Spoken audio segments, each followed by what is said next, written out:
आषाढी एकादशीच्या सोहळ्यासाठी पंढरपुरात 5 लाख भाविक दाखल झाले। आषाढीसाठी येणाऱ्या भाविकांच्या सेवेसाठी पंढरी सज्ज आहे।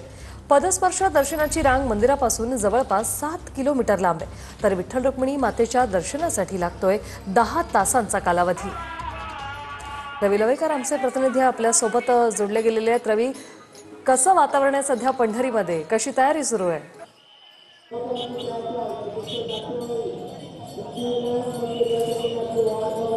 बरोबर आहे वृषाली, खरं तर 6 जुलैला होणाऱ्या आषाढी एकादशीच्या सोहळ्यासाठी पंढरपुरात जवळपास 5 ते 7 लाख भाविक दाखल झालेले आपल्याला पाहायला मिळतात।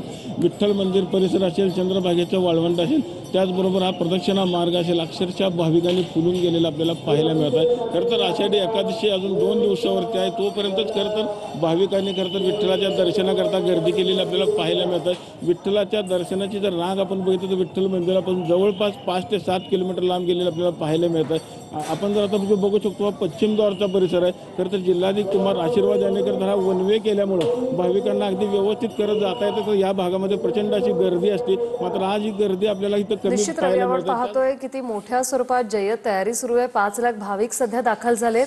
धन्यवाद तुम्ही दिलेल्या या माहितीसाठी।